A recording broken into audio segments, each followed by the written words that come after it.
Today we're going to talk just a little bit about Wikipedia and Wikibooks and some of the other wiki-related items that we've been discussing in class. There's been quite a bit of interesting discussion going on back and forth about the use of Wikipedia or Wikibooks, and in um, general different contexts. For example, some people have been talking about the use of a Wikipedia or Wikibooks in a business setting. I do think that there's lots of reasons why a corporation might want to use Wikipedia or Wikibooks. First, I'm going to talk just about Wikipedia in general. I think that there's a lot of uses for Wikipedia just in a general information source.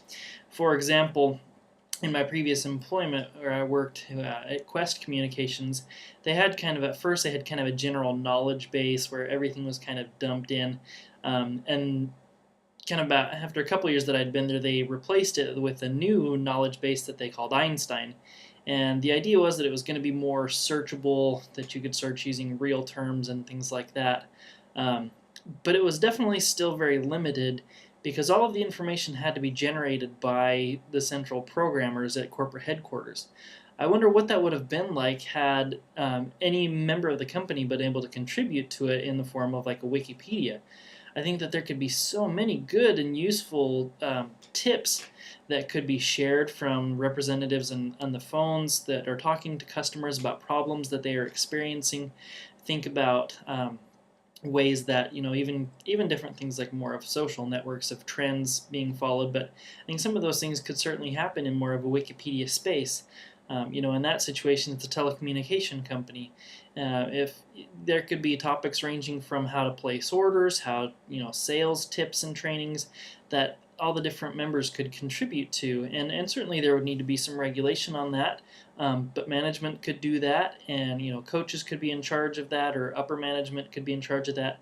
Or again, they already had the programmers who were trying to come up with this main idea of this Einstein search base or this database. And they could have been really the ultimate moderators. That could have been their job to moderate incoming comments. But I just think I really like one of the quotes that Dr. Bonk mentioned from this week from Bill Joy of Sun Microsystems, talking about how there's always going to be more smart people that don't work for you than people that do work for you. And I really like the idea of kind of crowdsourcing, but when you talk about it in a context like a business, you can talk about crowdsourcing not only to people outside of your company, but especially to people within your company, but that those that, upper management or corporate headquarters might never really get to interact with, because you might have the interaction of people right on the front lines. Those are the people that it's good to get that information from. So I could definitely see some application for business settings as well. Talk about educational uses as well. I really like that there was some comments about some of the negative effects of that in a science class. I think it was a 4th or 5th grade class, about how the students didn't necessarily stay on task, and even with some negative things being said and children getting upset. And those are certainly some of the risks that come with doing a project like that. But I definitely think that kids aren't immune to those kinds of things in the lunchroom or on recess either. So yes, it's important to monitor and to be able to try to do our best to limit that. But there's not really a right answer of how to control that. And I think that there are some benefits to letting kids have some of that expression. And again, one of the nice things with the Wikipedia is that everybody has input and everybody can kind of control the discussion there. Finally, talking about Wikibooks, I don't know as much about Wikibooks because this class has been kind of my first experience with Wikibooks, and I haven't got a chance to read a ton of them. But there's been a lot of talk about kind of libraries and some of the things that are going on with the disappearance of libraries in schools.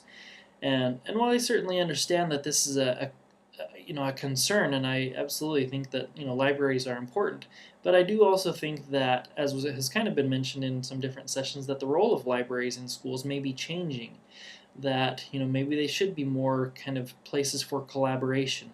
I absolutely agree with the comments being made about how students should be taught to research and actually think critically about different things.